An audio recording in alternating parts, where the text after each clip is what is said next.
further ado, I'd like Dr. Jeff Davis, and he was a consultant with us here at the Global Partnership.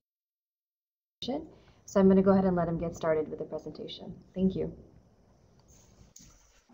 Okay, thanks so much, Deepa. And just to make sure, is everything working?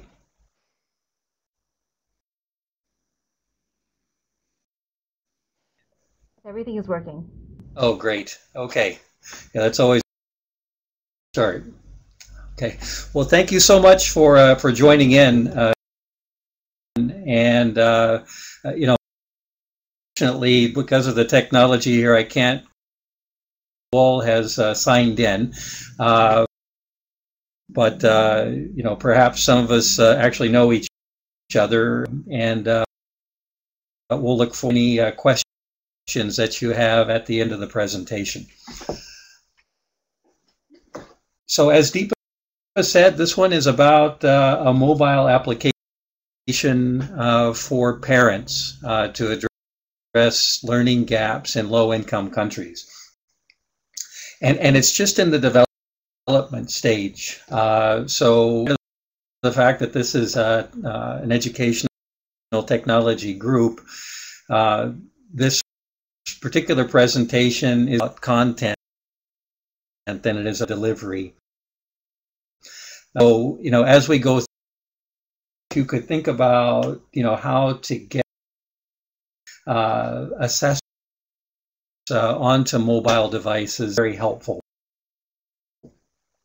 Let's hope that, you know, one way or another, this will to move forward.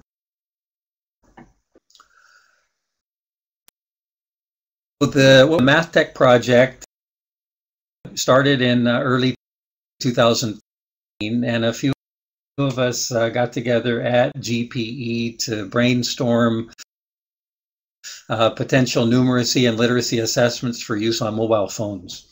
And we came up with 3 different purposes. One was to collect data on children's basic skills in years. And the early years we're talking even preschool, but perhaps going up through grade 3. And one was so that parents who like the prime targets for administering these assessments in the home on mobile devices to see so that they could get in valid and reliable information children were doing in relation to some set of standards. And then the third was to parents with activities could use based on the results of their children's assessments. And as Deepa said, we mostly focused on mathematics. We know that, you know, there's so much activity going on with literacy in the world now, and with early reading, and activity going on with mathematics. You know, we just knew more about mathematics, and so we took that as a starting point. But it's absolutely intended to of these main areas, so both literacy and numeracy. So again, we'll concentrate mostly on mathematics here, but I think that this could apply to, in fact, I'm sure it does. So the first one is done by an equipment, and of pieces of information that many of you are very, very familiar with, talking about how important it is to invest, intervene in the early years. Rate of readjustment is much higher during the early than it is in later years. So, you know, whatever we can do in the early year will pay off. And then as well, you know, these gaps that tend to exist in the early years widen as the children become older, as they progress in school. So particularly if we can intervene with disadvantaged children, with children in developing countries, with poor children, then we believe that it will have a payoff, and it will help reduce this gap that tends to get wider over time. Now, the third one, from a justification standpoint, is related to using early reading and math as predictors of later school achievement. And this one is a multi-country study, very large data done in countries, primarily the US, Canada, and the UK, looking at longitudinal data. But again, most of the things that are applicable in this kind of research could transfer over to other countries as well. So let's just have a look at this table real quickly. So we have 2 school entry measures, and these are given kindergarten, first grade, when children enter school, and then looking at how those school entry measures can predict later school achievement. So we have reading predicting reading, reading predicting mathematics, and then reading predicting a combined measure of reading and mathematics. And then we have mathematics predicting those 3 outcome measures as well. And the first thing to notice is, as you would expect, early reading is a good predictor of later reading. It's not a bad predictor of later mathematics. Actually, the coefficient is somewhat low, but it's still significant. And these are large data sets. And it's a pretty good predictor of combined reading and mathematics. But math does an even better job of predicting later school achievement in mathematics. That coefficient is 0.42, which is the highest one in this chart. But it also predicts reading a little bit better than early reading. This is surprising finding. And then it predicts kind of a combined reading and mathematics about as well as reading does. So one of the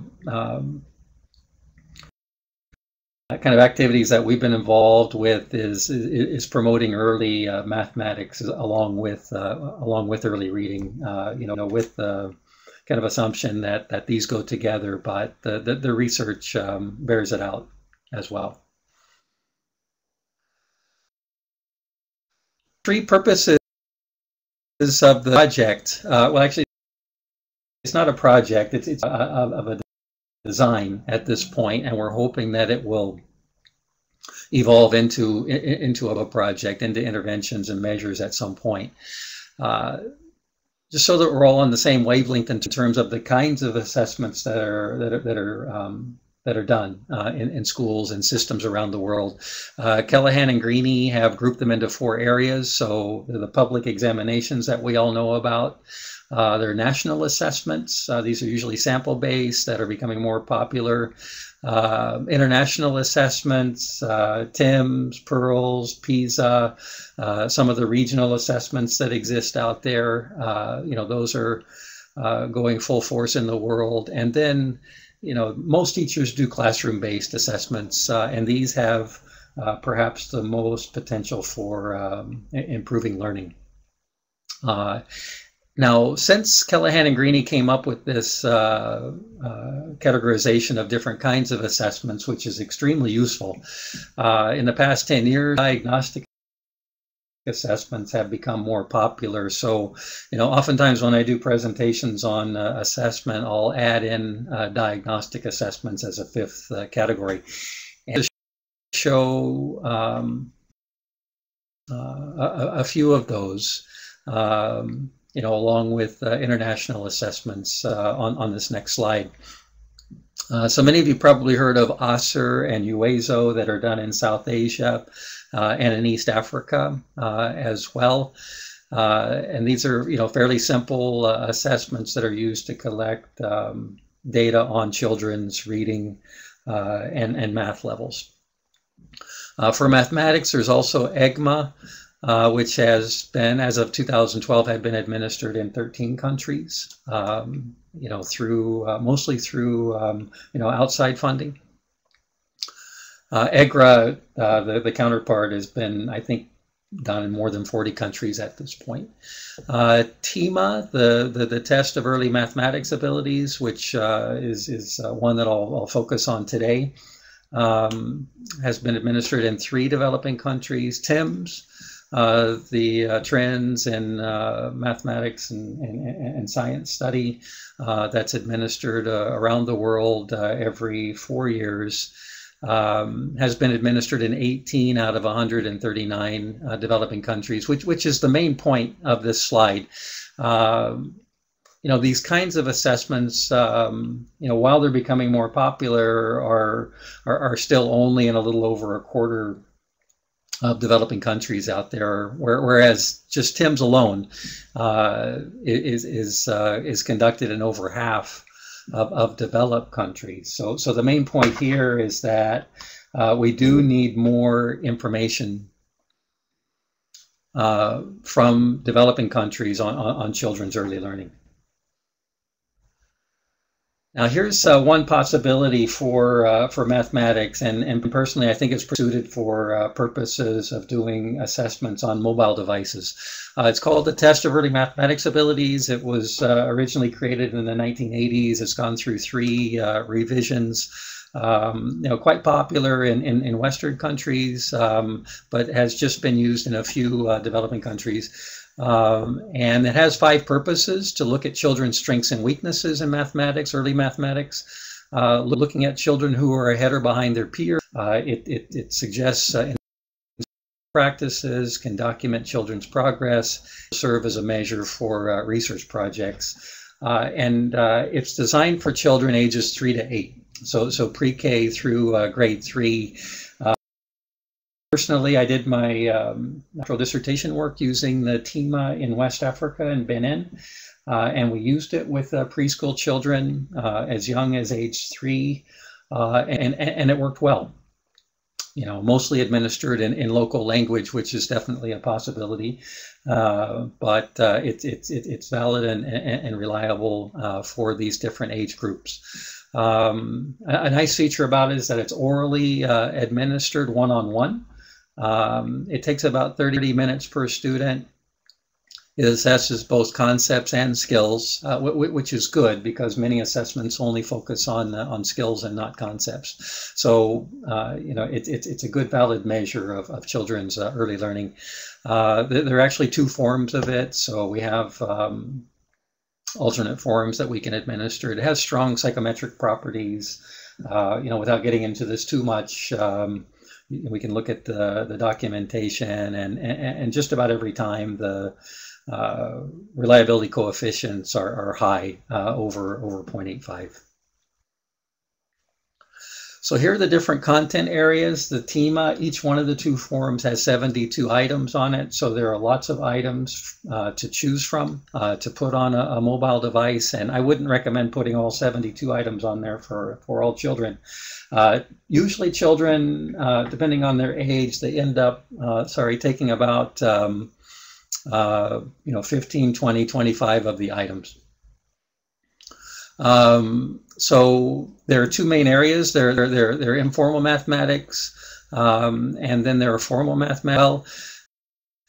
Informal is particularly useful because these are the kinds of skills that children learn outside of school and that they can bring into school. Formal mathematics is symbolic, and this is the kind of mathematics children tend to learn in a school. But the TEMA is very good at measuring both. Most tests only measure formal mathematics, but particularly for young children, it's very useful to know what kinds of informal mathematics they're bringing to school. And oftentimes it's much stronger than what we might think. There have been many studies done with children who've even never been to school using some of these informal measures, and the children who might sell in markets and other places, they tend to do quite well in developing countries. So again, kind of addressing all the main areas of mathematics and 72 items altogether. So with the TEMA, how is it administered? Well, each of the 2 items are scored either correct or incorrect, so it's simple to score. The 72 ordered by difficulty. Children start off with easier items and then move to more difficult. Once they reach a point, they can't do any more than the test stops. Depending on their age or even their grade level, there are different entry points. So, we set what's called a basal and a ceiling. So the children establish kind of the lowest level that they can answer a certain number of items correctly, and then they go forward up to a and answer any more, and then determine their score. There are lots of materials. There's administrator's manual. There's a picture book which has the 72 items. So you flip through it and you go through the worksheet. A few items where they need to work out problems using pencil and paper or manipulatives. Sheets where the editor notes scores, and then this booklet which gives activities for each, so they can have activities to help them learn the content of items on the TEMA, which again is kind of a unique feature of this particular assessment. Now here's a sample item, and this is the 23rd item out of 72, so it's still lower third of the difficulty of the test. But a children to count the number of dots, so they finger on each one and try to count or enumerate the 9 dots that are on that page. You can start getting an how be put on mobile. My own thought is that it wouldn't be difficult at all, and even to start setting it up so that it would be scored by the parent. And here's another one a little bit farther, kind of in the mid-range of the items. This is a mental number line, so you can see that maybe each one of these would be on a separate screen on a smartphone. The child would get a practice item, so they look at 6, and then they have to say which number is closer to 6, 5 or 9. And then they move on to 2-digit numbers as well. So 32, which one's closer to that, 24 or 61? So again, this is an item that measures whether children have a sense about relative magnitude of numbers.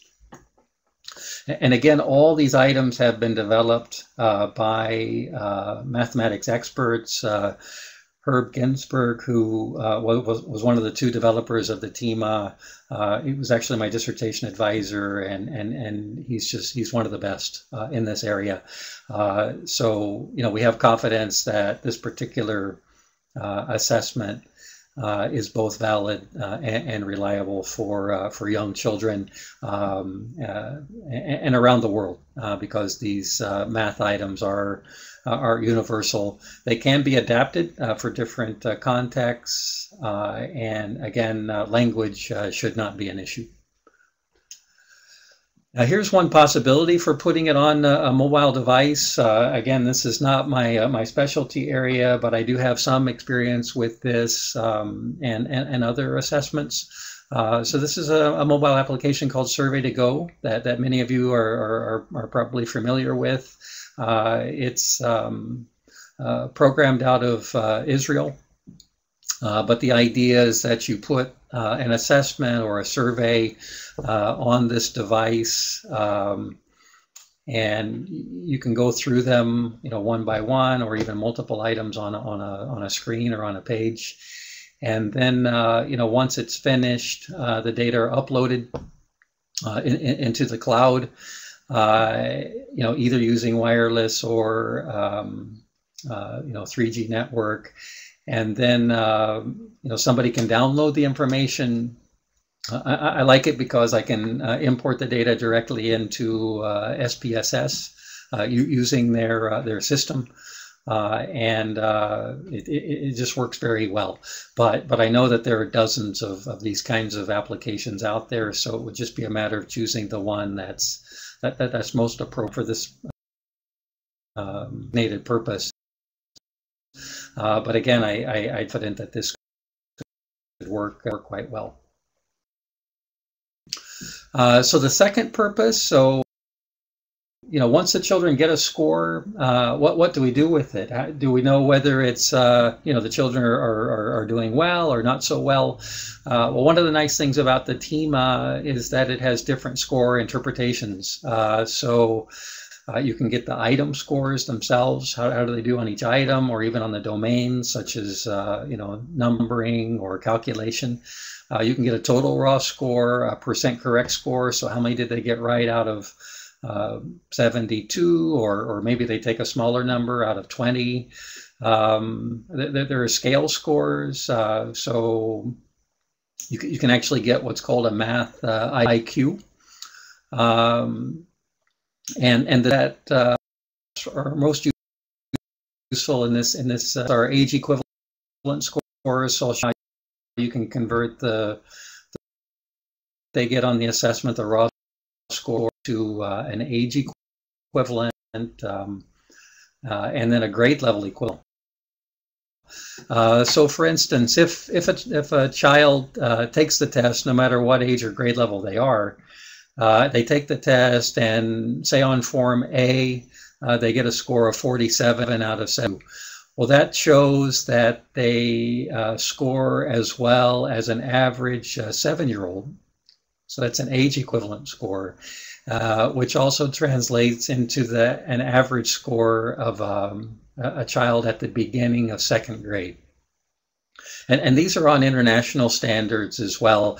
The standards could be adapted to a particular context, but this gives us a good starting point. Similarly to the TIMS, it's all the performance is all reported on the same scale, no matter what country you're in. So you can compare within the country or across countries as well. But just to let you know that these kinds of interpretations of the score are possible. And if I'm a parent, I think that I would like to know whether my child is scoring similarly to other children, his or her age, or similarly to the children at a particular grade level. And this is just to give you an example from Haiti, one place where we administered the TEMA a few years ago. These are % correct scores, so it gives you a sense of the areas in which children are doing well in Haiti and not so well. But the thing to note here is that they did very well in informal mathematics. So the Haitian children at grade 2 are coming to school and in grade 2 with some very good informal mathematics skills. They scored, 76% on that. Their formal mathematics are about half that good, at about 38%. So overall, it's about 57% scoring. This is on average for the children in the Haitian sample. So, besides those two main areas with informal and formal mathematics, we can also see that within informal mathematics, they're doing very well in concepts, but less well in calculation. Within formal mathematics, they're actually not doing very well at calculation, but they're doing pretty well with numeral literacy. So they're able to recognize numerals, but their calculation needs a lot of work. So again, this is a good information for instruction, whether at school or in the home. And this is just information from the technical report, repeating what I just said to you. And the last slide here, again, we want to leave enough for questions and answers. So for purpose 3, here are two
sources than I do, but I've read out a quick review on it on GPE.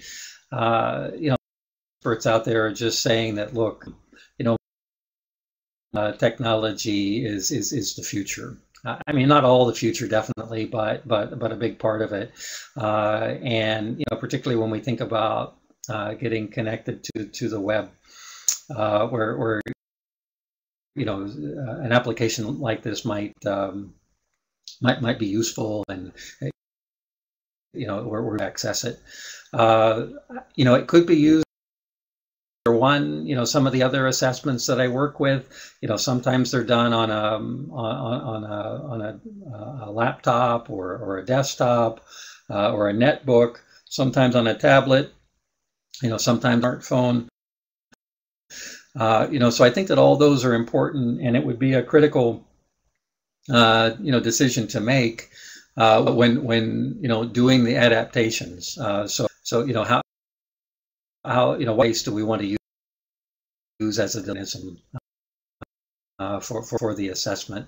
All those are possibilities, and I suppose it would probably vary from context. Here we're in Northern Virginia. All the children take there both the district assessments and the statewide summative assessments on desktops. So these are possibilities, but again, that would be a choice to make depending on the context. One thing that I talk about often when I give talks on assessment is that it's a balancing act, and so we need to find the right balance for each particular context.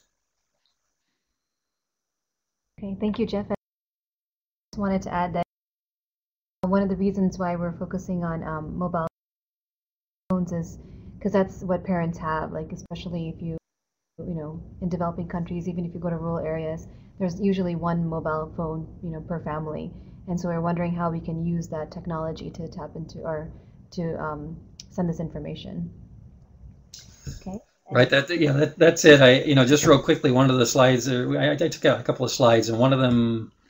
Again, I'm sure all of you know these figures better than I do, but they were talking about having 3 billion mobile users in Asia at this point, and 650 million in Africa. So, these numbers are astronomical, and they're just growing by leaps and bounds. Thanks, Jeff. You have another question, Isabel Dustin. She says, literacy is a very different, where standard across languages is not very realistic. How do you see addressing this issue? Yeah, Isabella, and by the way, I got your email. I was wanting to touch base with you at some point, and this is a huge issue. When I was on the panel for developing the EGRA. And originally, being non-language people, they called me in for assessment. We thought that we could, get a basic assessment, translate it into different languages, and then be able to compare across countries.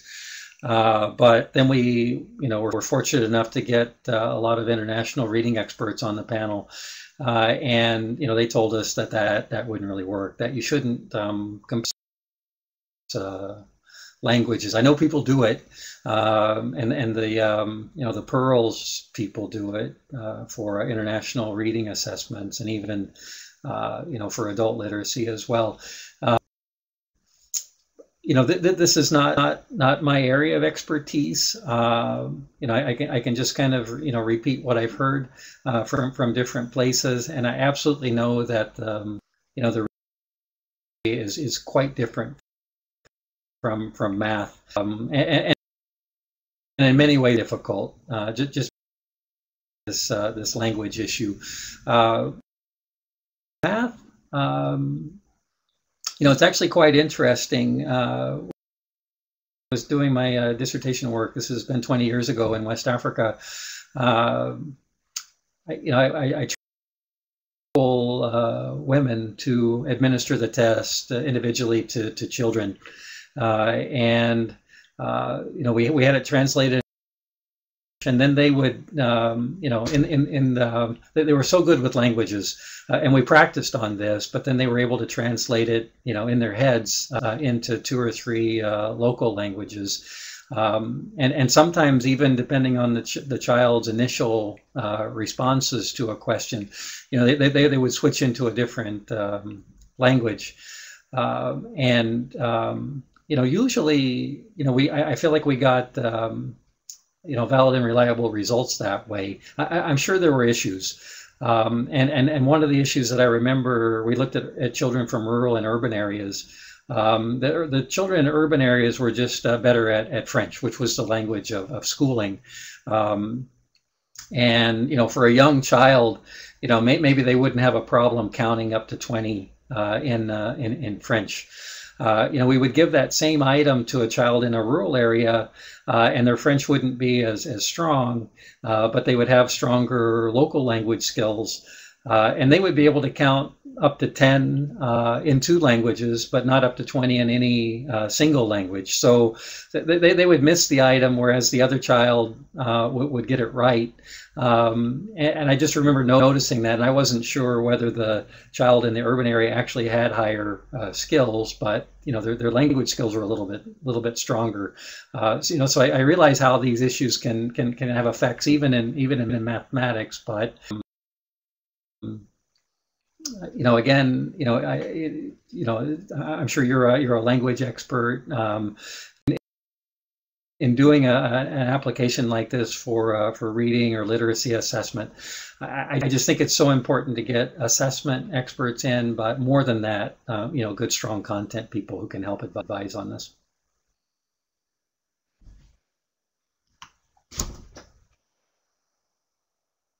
Jeff? There's 2 more questions. Just in interest of time, we have about 5 to 7 minutes left. I'll give you these 2 questions, and the rest of the questions we can maybe you can answer offline. Okay. So Elena has a question. She says, Jeff, I was wondering why we are thinking of using an app for parents to test their kids. Have you seen a desire for such an app among parents in developing countries? As we struggle to involve parents in kids' education in the first place, I wonder how relevant, useful such an app would be. And just as a follow-up, Sarah has a similar question. She says, would parents realistically be able to use a tool like this if they don't have literacy and numeracy skills themselves? I didn't see a lot of the detail at the beginning. Sorry if I might have already, I'm sorry if this hasn't already been addressed. Right. So, Elena and Sarah, I think we've talked about this a little bit before. These are excellent questions, and I think it is context specific. I don't have good answers for it. One thing that I do know is that it would just be important to really look at the context before moving forward with the development. And something that might work in one place might not work very well in another.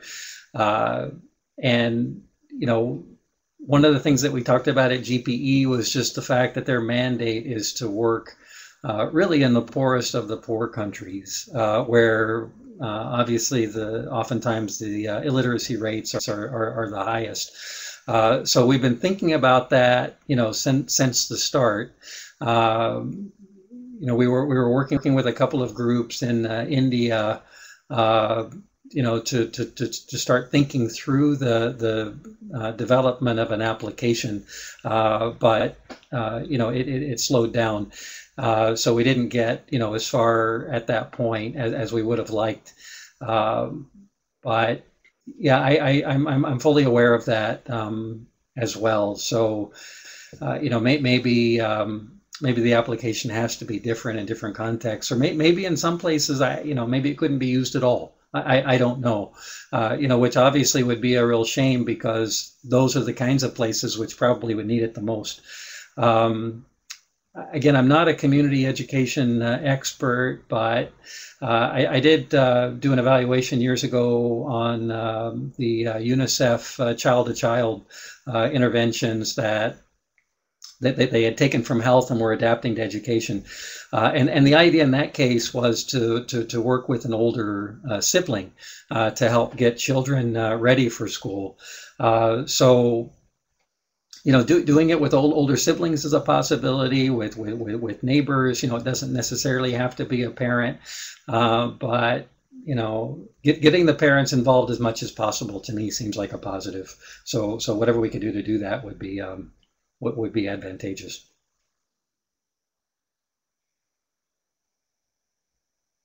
Okay, thank you, Jeff. And there aren't any other questions, so I'm going to go ahead and wrap up. So thank you, Jeff, for the presentation, as well as all the participants for joining today. And I've recorded this webinar, so I will share it with Chrissy at the M Education Alliance, and maybe we can share it with the members on the listserv. And Chrissy mentioned the email and, or she's written the email and website where you can sign up to be on the listserv, so you can join the community. But thank you again very much for everyone. Again, Jeff, and happy holidays and New Year to everyone. Thanks. Okay, bye-bye.